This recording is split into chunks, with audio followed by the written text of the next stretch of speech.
We are coming to you live from the Goth versus Emo War.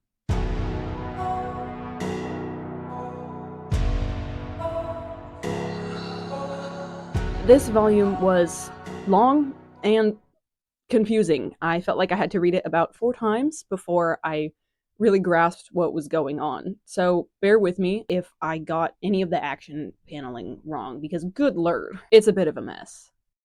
I don't really see a way for the ending of Trigun to be a happy one. In the general sense, I think it will be, in that Vash will save the world. I have no doubt about that. But I don't think it will be a triumph for him. Not on the heels of the sacrifices it took. He's lost Wolfwood, he's losing himself, and he will lose his brother. To catch you up to speed, since we start in medias res, Knives has disengaged with Vash to face off with Chronica. Livio was about to kill, stop, or otherwise incapacitate the general in the bunker with the nukes when Elendora materialized right behind him. And Legato had just shown up to Vash's location, where Vash is so worn out he's basically dying. Chronica's slamming Knives with all the power her flagship has got, despite the fact that they are right above a city full of people. It's reckless, but Chronica is confident that as long as Knives is focused solely on them, he will either take or block their attacks and the city will be safe. Vash is just on his knees screaming with his pistol raised. Either Legato's torturing him again, or he might be feeling the effects of the blast that's hitting Knives in the Ark, because he was partially fused to them once, and he's part of their shared consciousness. So it makes sense to me that while the blast doesn't hit him directly, he's feeling the psychological effects of it. He collapses, panting, and his gun clatters out of his hand. He reaches for it, and the only dialogue for 2 whole pages is his labored breathing. And as he reaches for his gun, his arm is twisted up and behind him by an invisible force, a feeling he has felt many times before, for months on end. He stares up at Legato with so much hate. Legato lords it over him. Vash lies twisted on the ground with his head bowed, while Legato stands above him, mostly shaded in black, his hand out, forcing the man in front of him down. And he says, "The game is up. It was over the moment I arrived." Vash is fighting. He's still fighting back against the torture until he's face down in a pool of his own blood. And Legato tells him to stop resisting. He says, "You should know, after all these months, that my hold is unbreakable." The thing is, we know his hold is not unbreakable. Vash knows this. But this time there is no one else. There is no Wolfwood to create a distraction, to give Vash a foothold against it. And Legato says, "You will have everything taken from you." And I cringed, because that's very similar language to what Legato uses in that flashback last chapter, to describe his rape. Like, it's the same phrasing. I'm not reading that as a rape threat. It's just the cycles. He's going to put Vash through more pain than he can possibly imagine. But he tells Vash, "You will not be allowed to die until Knives gives me permission." Months ago, before Knives had become fused beyond recognition, Legato had approached him on the Ark. They're silhouetted by the 5th moon and its giant crater. Vash is probably imprisoned below them somewhere. And Legato asks Knives, "If I were to kill Vash, would you punish me again? Like last time, like Janora Rock, would you kill me?" Knives gives him this condescending, self-assured, half-lidded smile. And he says, "Do you think you can? Do you really think you have that ability?" Legato's like, "Maybe I could if you let me test his conviction against my loyalty." And Knives interrupts him with a yawn. He says, your loyalty means nothing to me. I'll kill you when I have no more use for you. Do not, for 1 second, put me and my brother in the same category as you and all the other humans." Legato looks at Vash who is face down and bloody in front of him, and is disappointed. He thinks, I wanted to know. No, that's not it. I wanted Knives to know. The sheer strength of my loyalty. Everything it could motivate me to do. And he believes that the only way to test that loyalty is to fight Vash. But Vash is just sitting there in a heap. Legato believes, he knows, everything will end tonight, including his own life. And he thinks, I never thought I would see the day where I would regret anything. Chat, what do we think he's regretting? What is it here? What do we think? Maybe he regrets not trying to kill Vash sooner. Because now, with Vash in the state that he's in, he might not get the chance for this big, epic battle that he wanted. Or is he saying he regrets putting so much stock in Vash? It's so funny to me how he has this one-sided beef, like this obsession with Vash. I mean, Vash hates him. He does not like Legato. But he simply does not return the intensity of Legato's sentiment. Vash has every reason to hate him, but he still doesn't want to fight him. Again, it's Legato overinflating his role in the story. Legato thinks he could be more important, or he wants to be more important to both Vash and Knives than he actually is. And neither Vash nor Knives are having it. This is such a stupid, analogy, but bear with me here. When my sister and I were in preschool, there was this girl. We didn't know her at all. She was not a friend of ours. And she would tell me that she was my sister and that my real sister was not my real sister. And when my sister was out in the bathroom or otherwise preoccupied, this kid would drag me around with her and try to hug me and try to hold my hand. And it weirded me out so bad that I was actually scared of her. Her delusion made me scared. Because she was not pretending. It was not a game to her, oh, let's play family. She was like, I'm your sister. And I was like, no, you're not. How bizarre is that? And I just called my sister right before this to confirm that all this actually did happen, and it wasn't a dream or a false memory. And my sister said that's the first time she ever remembers getting angry at another human being. Anyway, that's sort of the vibe that I get happening with Legato and Vash and Knives. Vash gets himself together and tries to break free again, only for Legato to slam him back down to the ground. He tells Vash to stop, because the more he fights, the tighter the strings are going to get.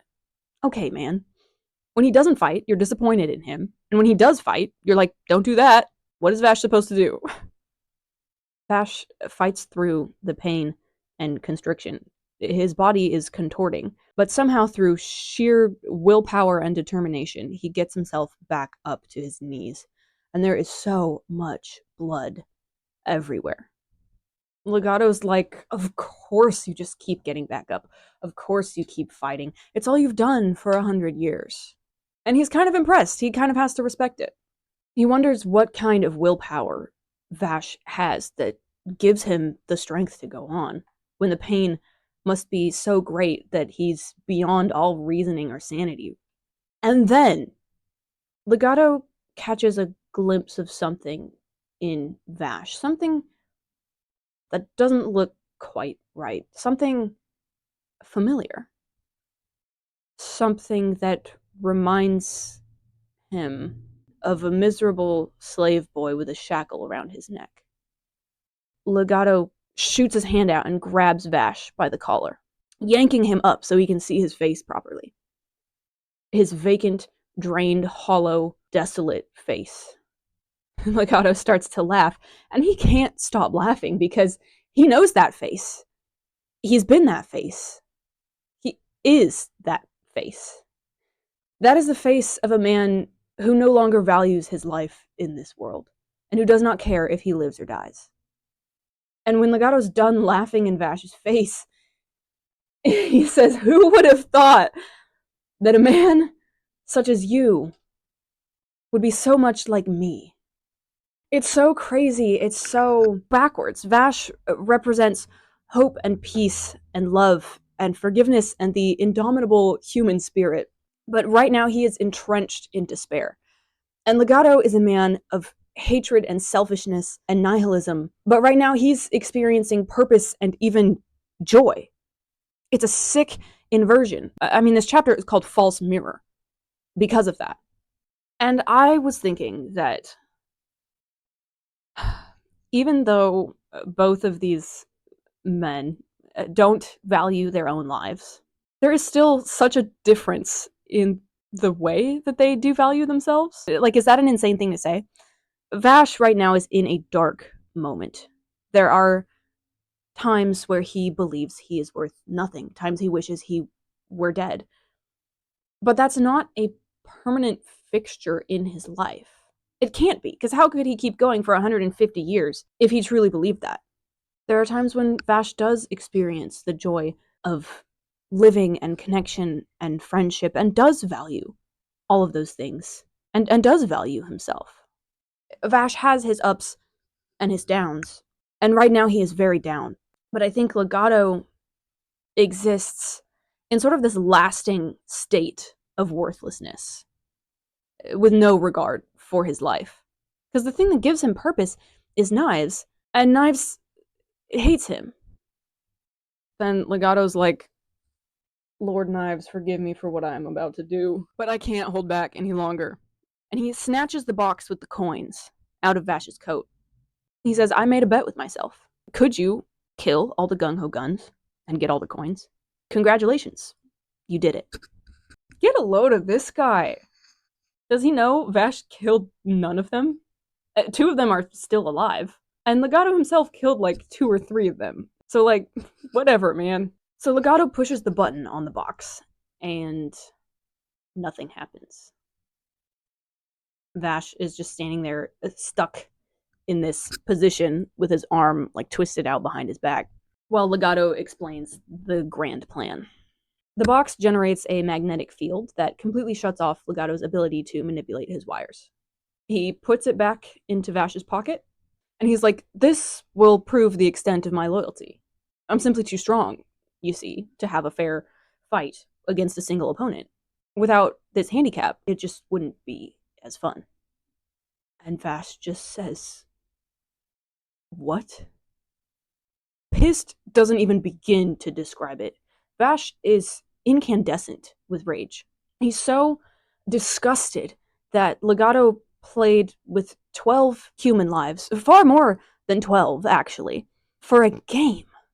Legato is smiling insanely and is taunting him, like, why do you care? They were all murderers, every single one of them.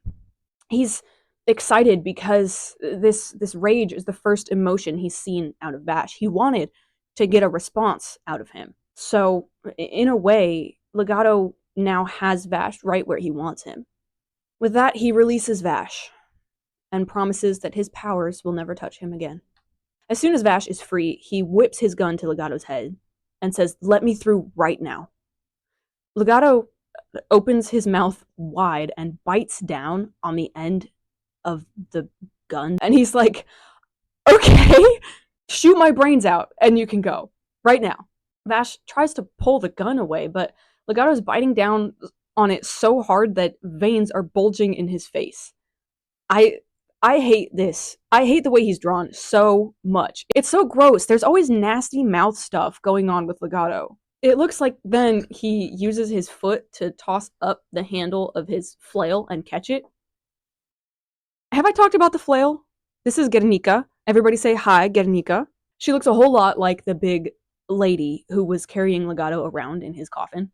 And as one of my commenters pointed out, the giant woman and Guernica look a lot like Dr. Conrad's assistant who shows up in 2 panels of Trigun Ultimate. So, like, I don't know what's going on there. Did he turn this woman into a meat puppet and then into a weapon? Or did he just design this flail with boobs and a woman's face because it's camp? I do not have the answers. Guernica is actually the name of a town in Spain, in Basque country. And it's also the name of one of Picasso's most famous paintings. One of his only political works, an anti-war piece that depicts the 1937 Nazi bombing and massacre in the town of Guernica. I don't know if that has anything to do with anything, but there you go. So, Legato grabs the handle of his flail. Vash yanks the gun out of his mouth, and Guernica slams into the ground where Vash just was, snagging the tail of his coat. Shifting directions to Livio versus Elendora, round 2. She's amazed he's not dead. And it's a reasonable assumption. She put so many nails in him, there was no room left to put another.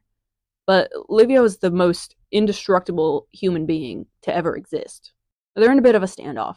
Livio in a ready stance, and Elendora holding her unopened crossbow briefcase. She drops the briefcase, moves in quick to jab a pocket knife into Livio's side, and then returns back to where she was standing in time to grab the handle of her briefcase before it even hits the ground. Then she watches with curiosity as Livio's body rejects the knife and heals itself up. She's like, huh, that's not normal, but we'll see if your regeneration still works after I tear your head off. Livio's like, okay, but first, where's the general? And Elendora says he's a stain on the wall. Barely 2 parts of him left stuck together. Livio's like, okay, that takes care of that. So all I have left to do is stop you. And she says, no, I'm going to nail you to the wall like a butterfly. And Livio's like, confident much? And Elendora's like, no, it's not confidence. It's just plain fact. Their banter is really fun. She fires a nail right to his gut. His cloak flies off, and when it falls to the ground, he's behind her somehow, with one of his guns at the back of her neck. He's like, you're too overconfident. The Eye of Michael taught me to study everything about my enemies. Each time you fail to kill me, you grow closer to defeat. She fires behind her, and it looks like he actually catches the nail before it impales him, because it hits him, and he flies back from the impact, but he's not pierced. And when she turns around, he's resting his chin on the nail, and he's smiling. He says, I told you, each time you fail to kill me, you get one step closer to defeat. In space, one of the Earth ships launches 3 small scout ships down to the planet to make contact with the inhabitants of No Man's Land. The people in the ships are entirely unsure of what first contact is going to be like, because they haven't heard any response from the planet, and they know that the Independent they're dealing with can intercept communications. So they're going in entirely blind, and they can see the insane battle playing out above October. The city built in the corpse of a crashed spaceship, and the wings of the Ark haloed in light and electricity, and Kronika's ship bearing down on it. Legato yanks Guernica out of the ground. He'd snagged Vash's coat, but Vash got away, so Legato starts hunting. He says, if you have any regard for my life, come out with your gun and face me. The longer you run, the more of my life you're wasting. What do you mean by that? Is he hoping to, guilt trip Vash into coming out to face him?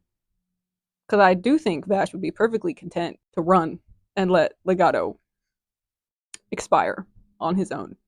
Just because Vash doesn't kill doesn't mean he doesn't want you dead. Legato starts licking Vash's blood off the ground.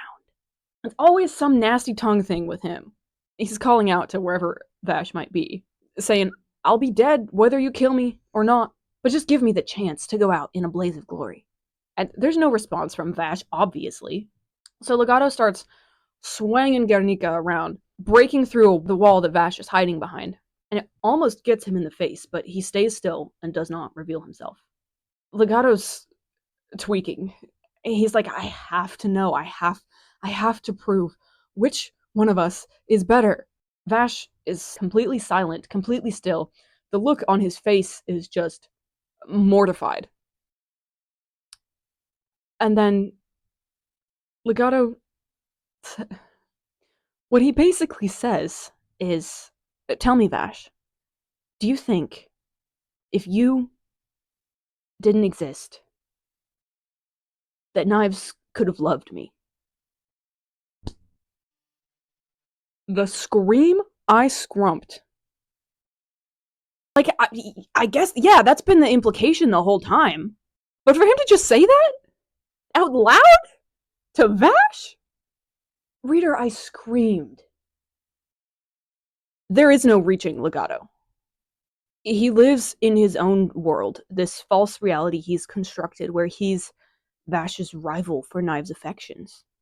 That there's some competition here that they're in. That either Vash needs to kill Legato or Legato needs to kill Vash to prove something. It's delusional and one-sided, and Vash wants nothing to do with it, but he's at a heavy disadvantage, because obviously he doesn't want Legato to kill him, and obviously he doesn't want to kill Legato, on principle, no matter how much he personally hates him.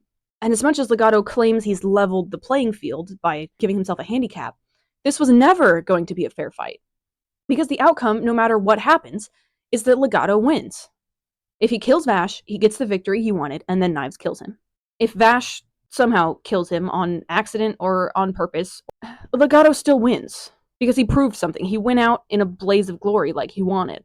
The only real way for Vash to win is to come up with some absurd third way out of this, or dragging this out until Knives decides, I've had enough of Legato, be gone, or for someone else to step in. Livio and Elendora are going nuts. Livio's bobbing and weaving around every nail she fires. He's practically cartwheeling around. And she doesn't like that. She says, "Little boy, you're not taking this seriously at all." But, you see, he's not running away. He's not teasing her. He's just been trying to get his hat and cloak back. And once he's got him back, he's like, okay, we can start for reals now. I just needed to grab these because I'm a lot stronger with them on. Elendora, in an inversion of Livio, takes off her coat and hat. She's got this exoskeleton suit underneath, a black bodysuit with bone-like detailing and these sinewy connective tissue looking stuff between the bones. The body is tea. I don't know why she's been wearing the Jackie Kennedy 9000 when she could have been looking like this the whole time. She snaps something at the collar, and all the muscle sinew pieces go flying off. Those were restraints. She's not playing with the handicap anymore. And she gets in real close to Livio and sends him flying with a nail straight to the stomach, and this one does impale him. He lands in the open bunker, and a dozen more nails come shooting at him. Elendora is moving so fast that she's steaming. She slides into the hole in the bunker wall in a near split. She's having fun. Not in the insane, sadistic way that Legato is, but she's having fun simply because she's really good at fighting. And it's time for her to show off her skill. Legato is still trying to flush Vash out, but he's nowhere to be found. And this infuriates Legato. He's freaking out. Like, no, Vash, you're not giving it your all. And he, needs Vash to get pushed further to the edge. The spikes on Guernica turn into gun barrels. Her bullets just demolish everything around Legato. The scout ships from Earth land in October, and the man who disembarks hits him with the "take me to your leader." And by leader, he means Luida, of course. The one who sent the original broadcast that brought Earth to this planet. And I'm going to be honest with you, Chief, I don't like this guy. I can't stand his character design. He looks like if you crossed an egg with the dog man and the lizard man from Full Metal Alchemist. I get that he's kind of necessary here, but it does feel like his presence right here slows the story down immensely with an exposition dump that we, the reader, already know all this information he's going to give out, but the people in the story need to hear it. So it's a bit frustrating, especially when your A and B plot are two hugely important battles, and then your C plot is like random guy giving a PowerPoint. I'm serious. The people of No Man's Land start asking questions, and he answers them by giving a presentation. Are we seriously giving a PowerPoint at the middle of the end of the world? We do get one piece of new information here, and it's something that never occurred to me. But when the No Man's Land folks see an actual image of the Ark, they're like, wait, it's plants. It never occurred to me all this time, 8 months of Armageddon and the Ark and Knives, and the people on this planet had no idea what was happening. They don't know about independence. They don't know about Vash and Knives. For all they know, the Ark was some alien beast that was asleep on this planet and woke after 100 years. So we get all the Ark specs from the PowerPoint. It is by far the largest fused entity to ever exist. As a concentration of nearly all the power necessary to keep the entire planet alive, it has the equivalent power to 13 Earth destroyers. The number 13 pops up in this volume a few times. It's volume 13. Elendora is Gung-Ho Guns number 13. The Ark has the power of 13 destroyers. I don't think it means anything. It's just something I noticed, some Easter eggs. And the Ark is so large that it's changing the shape of the planet. And I don't think that means it's destroying cities, it's causing destruction. I read that as meaning like gravitationally, tidally, like the moons. Now, if this fused entity were stable, it wouldn't be so much of a problem. But it's not just a fused mass of plants operating together under their shared consciousness. it's being controlled by one highly unstable individual. Luida's, of course, the only one who knows anything about knives. And unstable though he may be, he's so cunning and strategic that she says any tactic they use against him will only be able to be used once. He won't fall for the same trick twice. The man from Earth says they do have a small chance of victory, and the people here on the planet are the key, but there's one other person they need in order to have a chance at making anything work. They need to find a specific man. Blonde hair, blue eyes, mid-20s, red coat, hair that stands on end. If you could contact him, that would be great. Luida's like, Vash? We can't do that. He's on top of the shipwreck above us, in the most dangerous place he could be, fighting alone. In the thick clouds on top of that shipwreck, a strong glow starts to emanate through the haze. Legato gets so excited he starts dripping sweat, and he pulls Guernica out of the smoke, and she's been sliced apart. Vash is kneeling on the ground amidst a sea of Guernica's bullets. His head is down, and it's not just his hair that's black. It's his coat, too. He has not loosened his grip on his gun, but he holds his arm, the flesh arm, the one that houses his angel arm. He holds it as if trying to keep it from transforming. Small wings sprout from his arm, and fracture lines go halfway up his sleeve. His coat is in tatters, and there's what I can only describe as flames and smoke pouring off his shoulders and his back. The clouds here are not just from Guernica's destruction, but also generated by Vash's body. This is it. I said last time that he was putting himself through his last run, but that wasn't quite true. He was using all his energy and blackening his hair, but the last run doesn't happen until after a plant's hair has gone fully black. And then they start to go out of control and die. And I think this is it. Legato looks more alive than he's ever looked. Vash has so little power left, but what he does have is spiraling out of control, and it's enough to be a serious threat. And this is what Legato wanted. Livio is skewered to the wall with how many nails? That's right, 13 whole nails in his body. Elendora says, "Congratulations! You should be proud of yourself. You're the third person ever to make me remove my restraints." Who are the other two people? I have to know.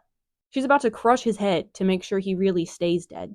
Livio's eyes are widened out completely, and his mouth hangs open. He's upside down, so it almost looks like he's smiling, open-mouthed. And you know what? I think he actually is. Because something comes over him. Elendora feels it too. A shadow. Something shifts. And there's a different voice saying, "Give me a break, Livio. You trying to effing kill me?" I was wondering when we'd get to see Raslo again. I was really hoping we would, because it would have been so lame to just use him as Livio's power-up in volumes 9 and 10, and then drop him. So I'm really glad we get him back. I didn't notice this until this volume, but you can tell who's fronting by the eyes. Livio has smaller irises and bigger pupils, and Raslo has tiny pupils and huge irises. You can't always tell in every panel, but it's a good rule of thumb. Raslo says, "Livio, I owe you one hell of a debt. Maybe you don't care, but I'm not the type to forget." Elendora puts the pieces together quite quickly. She recognizes that this is a different person, and she was there when the Eye of Michael sent their two Gung-Ho Guns, so she saw that there was only one man for the both of them. So Raslo comes to the front, smiling hugely, and he says, "You had your fun, it's my turn now."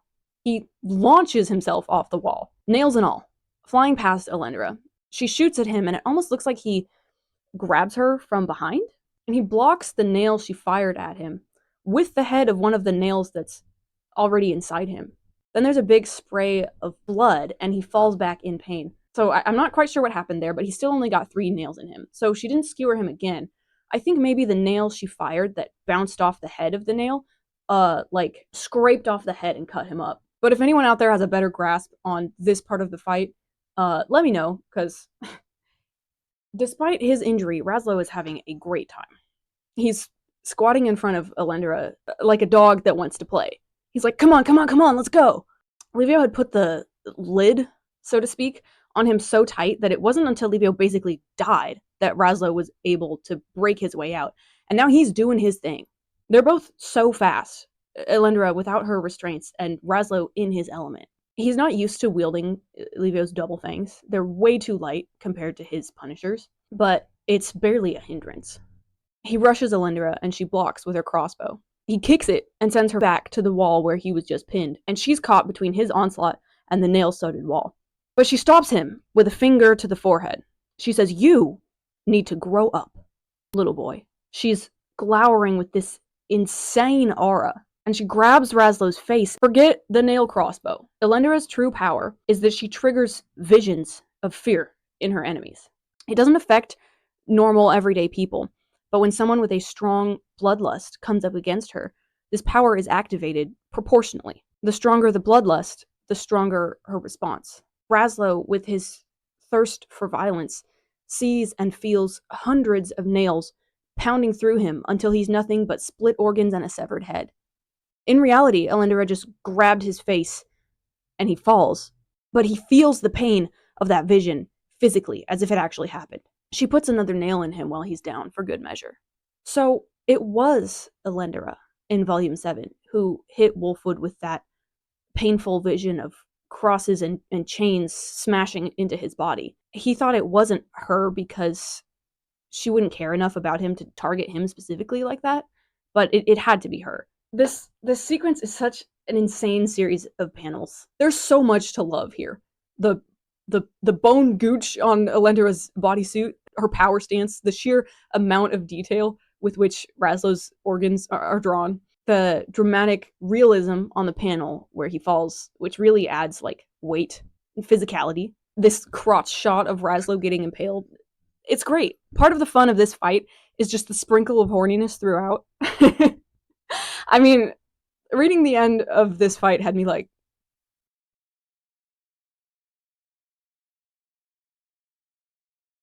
this sex? Like, okay, the exoskeleton cooch, the clothes coming off of both of them, the occasional crotch shot, the way she dies on top of him, the entire fact that the trans woman's power is stabbing people with giant nails, like, love the subtlety. Raslo has absolutely no grasp on what's happening. One moment, he's charging his opponent, the next, he's on the ground, immobile and shaking, and he can't even feel the rest of his body. Elendora just induces this animal fear in her opponents. She says all living things understand when they are utterly outmatched. It's a completely primal, instinctual thing. She's frightened Raslo down to his lizard brain. And while his higher cognition is unaffected, his freeze response keeps him trapped. While he's on the ground, she shoots off his feet. Can't have you moving around. She says, "You certainly have skill, but that's all you've got. It simply is not enough to beat me."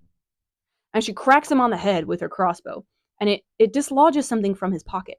For just a second, he remembers flashes of Livio's memory. The blurry image of a man in black, and then Livio sitting at a table with Vash, with nothing but a gun and a vial between them. This is the first time we've seen Wolfwood depicted since Volume 10. And when we do see him, it's just a blurry, cropped image of his shoulder and part of his head from behind. He's not here with us yet. Livio comes to the front to lunge for the vial.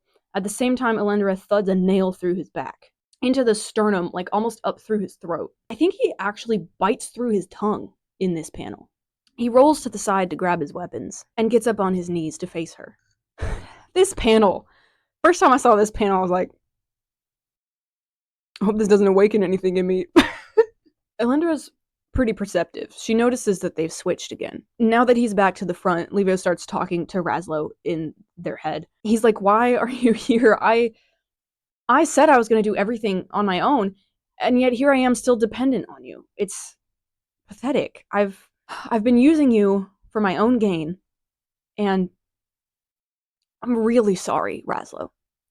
He bites down on one of his guns, grabs one of the nails in his stomach, and starts hauling it out. It takes 2 whole pages for him to drag this one nail out of him. You can see his intestines coming out with the nail. He's telling himself, it'll be okay. I've hit the ground so many times before. I can get back up. But it hurts. Raslo, it hurts so much because I'm too weak. He's on his knees, full of spikes, no feet, staring up at the sky in pain. and he starts to cry. Raslo's like, enough! I'm no good at all this emotional stuff. Let's just go. You can't keep up with her. She's way too fast, but let me guide you. I can see her. Let me be the eyes. And you go at her with everything you've got. And now Raslo is present in the left eye, while Livio is present in the right eye. I don't really think that's how co-fronting alters work, but we're just gonna roll with it.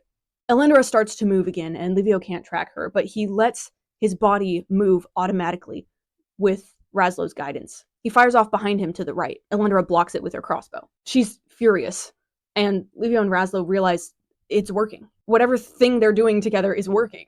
Elendora moves. Livio tracks with her, using Raslo's eye. She moves in behind him. He fires. He doesn't even have to change his position because his double fangs fire in opposite directions. Suddenly, she's above him. He whips his gun up, not even looking, and fires. And there's this, circle drawn around him in the panel that serves no purpose but to look cool and look almost like a halo. I just love it. It adds so much to the composition. She fences him in with nails, but he got her. She lands on one knee, holding her side, and she's starting to look real tired. Livio's feet still haven't regrown. He's been doing all of this on his knees, but by seeing through Raslo's eye and letting him call the shots, they both live to fight another day. Elendora can't tell what's going on, which one she's dealing with. She thinks it can't be Raslo. His mind should be completely broken. But the person in front of her is demonstrating far more skill than just Double Fang possesses. Livio tells Raslo, if we don't screw this up, we just might survive this. And Raslo's like, good, it's all up to you now. My work here is done. Livio's like, wait, what? We just got into a rhythm. What do you mean you're leaving? Raslo keeps an eye on Elendora, who has steam pouring off her body. She swipes blood off the corner of her mouth, and Raslo says, I think the worst is yet to come. I don't know if I can keep up with what comes next. If I were her and I was facing the end, I would be using the last tricks up my sleeve. Whatever final move she pulls out next is going to be the worst thing we've faced, and you're going to have to face it, Livio, unless you want to die. In a flashback, we see a younger Livio training until he passes out. Raslo wakes him up, saying, I told you not to keep doing this. It's not just your body. I'm in here too. And Livio's like, I know. But he gets up and just keeps training. Because he's afraid that if he doesn't work himself to the bone, he'll be kicked out of the Eye of Michael. He looks at Raslo's Punisher across the room, and he's like, I'm just not like you. I'm not a natural. He keeps fighting and growing and pushing himself to the point of failure, and I think he's jealous of Raslo. If not jealous, he just feels inadequate because of Raslo. Though I think he is jealous because the name Livio means envy. He's worried that even though Raslo is the Eye of Michael's prodigy, if Livio can't keep up, they'll get rid of him. Remember, they were going to execute Raslo because he was so dangerous. He's only an asset as long as he's under Chapel's thumb. But he's a liability. So I think Livio fears that if he's not good enough, if he's a failure and Raslo's a danger, that's double reason for the Eye of Michael to kick them out of the organization. And I think kicking them out just means killing them. It's implied that Livio wields his double fangs because he was considered not good enough to have a Punisher. I think clearly that's a lie. Wolfwood was given his Punisher when he still had the body of an adolescent. He was very much a young teen. And there's no way that grown-sized Livio is a worse fighter than Wolfwood was as a child. And yet Raslo was given Punishers in excess and fitted with an extra arm so he could wield 3 at once. It's a slap in the face to Livio. It's just another way Chapel keeps him on a leash. Livio's motivating desire his entire life has been to be wanted and needed. And by withholding a Punisher from Livio, but giving Raslo 3 of them, Chapel is telling him, you are unwanted baggage. You are not good enough.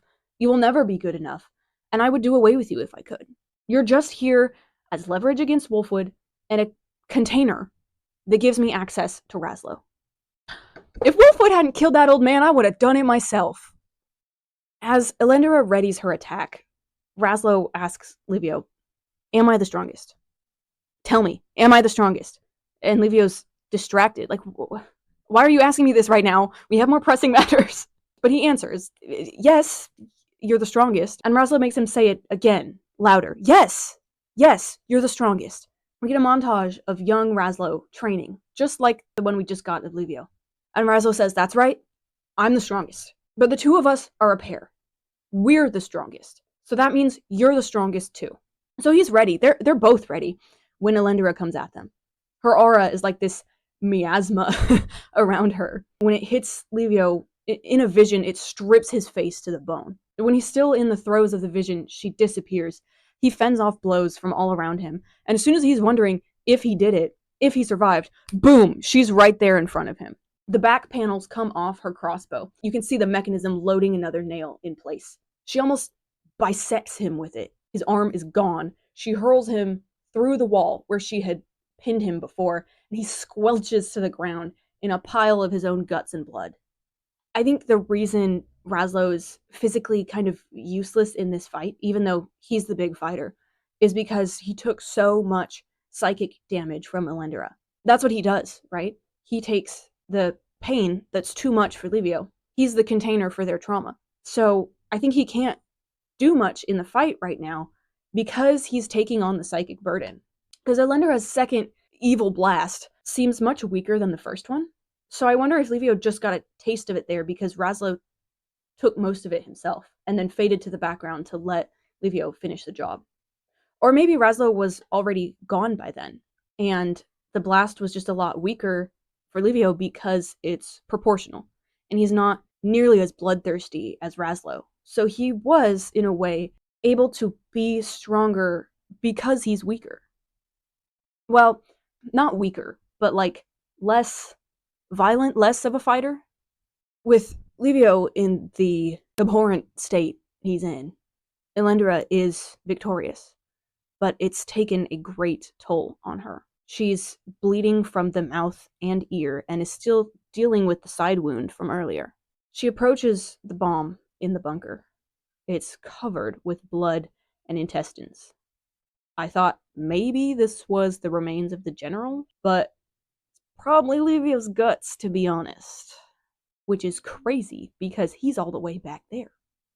She swipes a length of intestine off the warhead and sinks to her knees, leans her head against the bomb. And she says, Knives, it's over. It's all right now. It might not end the way you expect, but I can use this to make everything disappear. Let me hear the song of the end. And then she hears something in the clouds of dust behind her. Sits back up.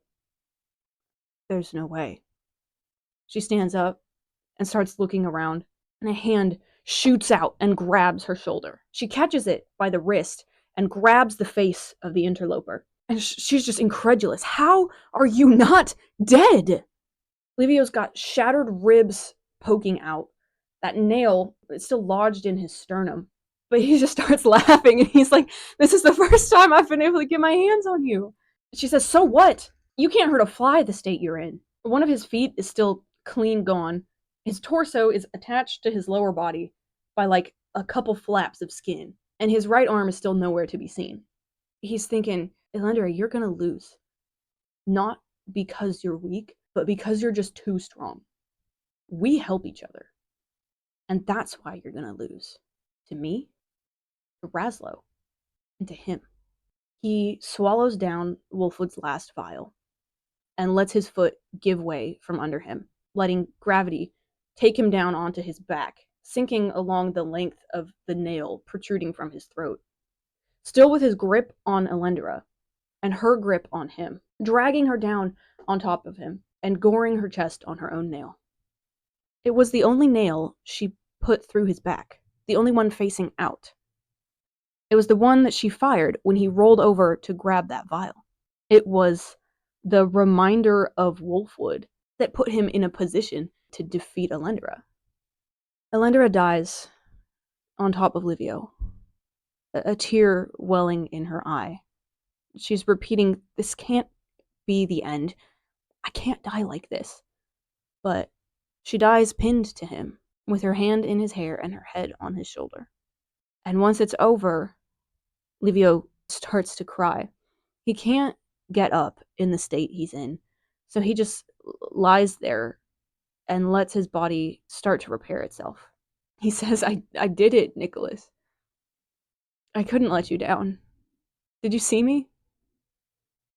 Look, look at what this has come to. But I did it.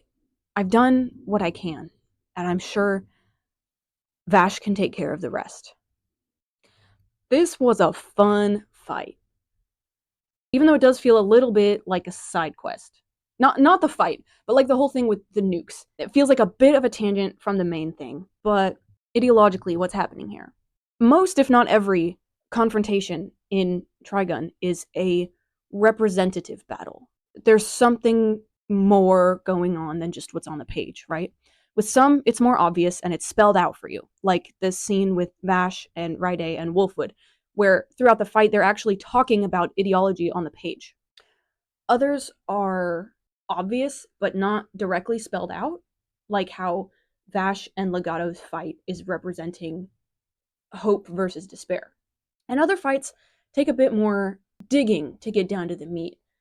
Like Wolfwood triumphing over Chapel and Livio and Raslo and the Eye of Michael is true religion, true self-sacrifice and love, defeating the false religion of selfishness and control. I was so proud of that part of the script. I just whipped that out on the spot like a couple hours ago. If I hadn't delayed making this video by a couple days, it would not have been in there. That's a good take. Even better when you think about that one verse in the book of James. That's like, I'm gonna butcher this. I'll put the real verse up on the screen, but it's basically like true, pure religion is helping the widow and the orphan and to keep oneself from succumbing to the world. Or something like that. But that's a Wolfwood core Bible verse if I've ever heard one. So with this fight, Livio and Raslo versus Elendora, I believe this is connection triumphing over isolation. Community triumphing over solitude. It's relationship. It's Livio and Raslo's relationship defeating Elendora's stark individuality. Elendora, the loner, the character we know next to nothing about, versus Livio and Raslo, who literally could never be alone even if they tried, because there's two guys in there. Elendora alone, the strongest, at the top of the pyramid, versus Livio, who was saved by the love and sacrifice of his brother and is bolstered by Vash's choice to trust him. It took the village to save Livio, and so he wins. I think it's pretty clear that at the end of the fight there, when he says you're going to lose to me and Raslo and him, that he's talking about Wolfwood and not Vash, because it's on the panel where he drinks that last vial. This is also a battle between death and rebirth. Elendora is crucifixion, execution, death, against Livio's regeneration, healing, death in reverse. The man who is constantly being made new cannot die. In Christianity, you have this concept of the old self and the new self, right? Like pre and post conversion, where the old self is put away. All of the folly, all of the dumb choices, all of the skewed priorities, all the selfishness and sin. And the new self is constantly being made new. You have the opportunity every day to strive for what's real, what matters, love and faithfulness. And Livio has been made new. He has been changed, and he is continually making himself new. He's at peace with Raslo. They were working together. That is not something that they ever tried. That's not something that they were able to do before. He's constantly discovering new ways of finding that hope and community. I don't remember if I've said this before, but I've had this thought for a while that Elendora is the St. Paul of the Gung-Ho Guns, because she's like the special 13th apostle. Let me explain this. Jesus had 12 apostles, right? The 12 disciples. Paul comes into the story after Jesus' death and resurrection. He's kind of the honorary 13th apostle. He comes in later and ends up becoming really important for like the early church, becoming kind of like the keystone figure. If Knives is like inversion, evil Jesus, the Gung-Ho Guns are the inverted 12 apostles. Elendora is the inverted Paul. But Livio is also St. Paul, but not the inverted, the real one. Because Paul and Livio both have stories of radical conversion. So your timeline of events, right? Jesus lives, dies, resurrects, goes up to heaven later. Then churches start popping up. Then you get Paul. His name was originally Saul, and he hates this whole Christianity thing. He's hunting down converts and killing them. And as he's on the road to go kill some more people, the heavens open up, and in a vision before him, Jesus is like, stop killing my people. Also, you're blind now. So Saul's blind for 3 days, just chilling at some guy's house, not eating, has no idea what happened to him. And Jesus then appears, or like, speaks to, kind of in the same vision way that he spoke to Paul, to a fella named, I think his name is Ananias. And he gives him Saul's address. And he's like, Ananias, I need you to go to this guy's house and heal this guy Saul. Ananias is like, Saul? The killer? And the voice of the Lord is like, yep, the very one. Don't worry about it. So Ananias takes that leap of faith and goes up to Saul, and he's like, hey, Jesus told me to heal you. Let me restore your eyesight. Boom, miracle. And also, you really should, repent and be baptized. So then with his conversion, he's given the name Paul. And Paul goes on to become this 13th apostle and plant dozens of churches and write, half the New Testament. So, you're seeing some parallels, right? I guess in this scenario, Livio is Paul, Wolfwood is Jesus, and Vash is Ananias. For me, it's Ananias' faith that really sticks with me. His willingness to trust God and trust Paul, even when he's like, I don't know about this one. And then he goes and treats Paul like a brother. He addresses Paul as brother. This guy who was killing converts a couple days ago. And he lets Paul have this clean slate. This blank ticket, if you will. Okay, this is way too many tangents in a row, but I need to take another detour. I'm sorry. I promise we'll get back to the story in a minute. I do not trust what's going on in Tri-Stamp with Elendora. I don't like that they gave her backstory. I think maybe because we get nothing on her in the manga, they felt the need to manufacture a backstory for her. But I think a huge part of her allure as a character is the mystique. Giving her a backstory, I think, takes away from her character. What was it that I said earlier? That harsh independence. Why make her a child? I think turning her into a child, an experiment, an offspring of knives, subjugates her, in a way, to knives, to the whole organization. In the manga, she is fully her own person. She's the strongest. Knives seems to trust her more than anyone else. I wouldn't go so far as to say that he likes her, but could you imagine him calling anybody else personally on the phone? She experiences Knives' favor in a way that no one else does. And she has a lot of agency. The other Gung-Ho Guns feel trapped in their jobs, right? In their position under Knives' thumb. But Elendora is here because she wants to be here. Because she has a strength of conviction. Because she wants to see where Knives will take the end of the world. Back to the goth versus emo war. Through his strings, Legato feels Elendora die. So the button stops him from wielding his strings, but it still gives him the ability to feel things through it, is what I'm getting. Huge waves of energy billow off of Vash. Legato can smell his own flesh burning, but he stays put. Vash is hunkered down, gripping his arm like it's his sole lifeline, holding in that angel arm. Immense wings swirl around him, an automatic defensive measure that his body puts out without his permission. But it's not like the wings we've seen before, like in Volume 5. It's actually more just like these real long, sharp, whip-like feathers. And in front of this storm, beholding the humanoid typhoon, Legato feels like an ant. Legato had discovered Knives after July.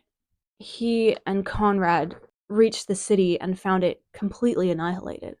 He searched his wires until he found the ones that were tethered to Knives, and then found Knives splatted in the rocks, destroyed from the rib cage down, just head, arm, torso. Legato collapses screaming next to this carcass, and starts looking around frantically for who or what could have possibly done this to Knives. What sort of being would have this power? His eyes alight on a figure in the distance, shrouded in a tattered cloth. The figure is faceless, maybe not even cognizant, and Legato's eyes go bloodshot with rage. But Conrad stops him from lunging after Vash and insists that Legato help him try to salvage Knives. I think Legato might have thought that Knives was dead up until that point. And then Legato's scooping up handfuls of Knives, sobbing to an insane degree. He's got his hands all up in Knives' gutty works. It's nasty, I love it. Knives opens his eyes, burning, and he says, "Don't touch me. You're so annoying. Stop crying. Do you think that I keep you around just for you to bawl over me?" This is where Legato's one-sided beef with Vash truly began. Like, obviously, he has it out for Vash because Vash destroyed Knives. But this adds another flavor to it. It feels like Legato's obsession with Vash is linked to Knives' lack of approval for him. Knives has rejected him so thoroughly, and for some reason Legato pins that shame and frustration on Vash. It is also worth noting that this younger Legato looks a lot like his Stampede design as well, with his blunter hair and cropped white jacket. Okay. Despite feeling ant-like in front of Vash unleashed, Legato charges into the storm anyway. One of Vash's wings slices down on him from forehead to solar plexus. This only makes his crazed smile even wider. He flails Guernica around, moving closer to Vash at the center of this storm. And Vash cries out, "Stop! You're going to get yourself killed!" And I'm just astonished that after all this, Vash still finds it within himself to have some measure of concern for Legato. This right here might be the only time anyone's ever cared about Legato's life. As Legato sends Guernica right at Vash, she's shredded to scraps by the maelstrom around him. Vash's facial expression, like, I don't even know how to describe it. It's not fear, it's not anger. It's an intense frown. Rigid, wide-eyed, grim, irate, hollow around the eyes, focused, concentrated almost, like he's trying so hard to stay here and not go, not let himself go. It's dreadful. Amidst Guernica's wreckage, Legato ends up behind Vash with his gun pointed at the back of Vash's head. Before he can fire, he's whipped in the face by a wing, just rocketed back, and takes 10 lashes to his body before even hitting the ground. Vash, still wearing that intense mixture of furious anger, fear, concern on his face. He's stuck looking like that for chapters at a time. Very little dialogue from him. It's alarming. Legato's barely conscious, barely standing, lost more blood than any human should be able to lose. And he's never felt better. He's beside himself with glee. This is exactly what he wanted. And he's like talking to Knives in his head, like, I finally understand the meaning of joy. And I can't wait to break his spirit. Vash is dripping blood and sweat. He can't control what his feathers are doing, and he's starting to see double. In his anguish, a memory of Wolfwood comes to him, blurry and faceless, like Livio's memory. This is Wolfwood from Volume 1. When he told Vash, "The day will come when you will have to choose." The mechanism on Legato's shoulder releases, winding up his strings. And Vash says, "Stop! This isn't even a fight anymore! What are you doing?" And Legato says, "Yes! This is exactly how I want it." I don't understand how he's using his strings, since the coin box has been engaged, but his strings are now moving his body when he can't move it anymore himself. He draws his gun. It looks like he's got a complex enough web of strings that he can feel where Vash's feathers are and start to dodge them. The feathers kick in again, but Legato's able to get around them and land a shot straight to the back of Vash's neck. He goes reeling. A feather blocked the bullet, but the impact was still enough to send him flying. Legato tries to use his gun to block the feathers coming at him, but it's insufficient. He gets hit again. His blood sprays in all directions. As the Earth crew had tried to salvage Domina, when they entered the fused consciousness, they had heard one name repeated over and over. Every plant, everywhere, knows Vash and trusts him. For 150 years, he's been walking the planet, building relationships with humans and plants. And the Earth delegation believes he is their only chance. They have to find him, and soon. Kronika's hot-headedness has gotten the better of her. Knives is just as formidable as ever, and Kronika seems to be running out of options. She reloads her cannons and starts to arrogantly think that she has Knives pinned. She says, "You should feel so lucky to die. I can never forgive you for what you've done to Domina." She fires at him again, but Knives is ready. He even smiles. She's reusing the same tactic she used earlier, and he's wise to her strategies. This is just what Luita said. I think it's strange that Kronika's limiter hasn't come up again. In volume 11 or 12, it seemed like there was kind of a big deal made about the Earth Independents having these limiters that block their power. And then Kronika got permission to take hers off, but I don't think anything's ever come of that. And that seems like a bit of a missed opportunity to do something interesting, unless it's going to come into play in the last few chapters. Plant technicians and switchboard operators try and talk to the plants, but they're not really able to get through. The people of Earth are eager to share their good intentions, but whatever they're doing is only able to resonate through the plants so far. They need a much stronger signal, and really the only way to do that is to plug a cable directly into the plant's mainframe. Millie and Meryl get suited up in spacesuits to go out and help find Vash, and one of the Earth crew asks what sort of person this Vash is. The girls tell them he's bright, but sad, and clever, and stubborn, and silly, and lazy, and good with people. But most of all, he's been striving for love and peace in the godforsaken wasteland for years. And that's why we can believe in him. Because of the way he's chosen to live his life. Meryl says, "I believe in how he chose to live his life." Vash right now is none of those things. Meryl's kind words are paired with an image of Vash utterly beaten down, dying, out of control, in despair. Legato lies shredded to pieces a ways away from him. Tears spring to Vash's eyes when Legato lifts his hand again. Kronika's ship begins to fracture under the weight of Knives and the Ark's energy. Pieces of it fall to the city below. Legato uses his wires to suture himself back up. He stops the bleeding and reconnects his A10 nerves, which are the neurons that transmit dopamine. Okay? Of all the things to fix in your mutilated body,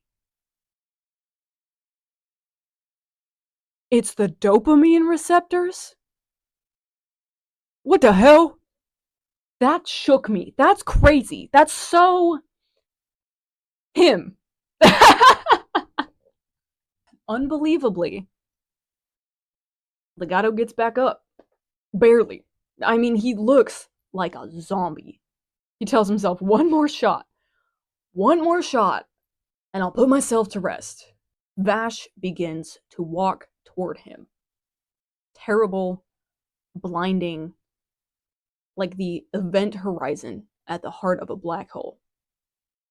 Kronika's flagship can't reload. It's losing altitude. Pieces of it crash down around the two men below. When the smoke clears, Vash holds out the coin box, where he knows Legato can see it, and without a word, without so much as a glance, he tosses it aside and shoots it apart.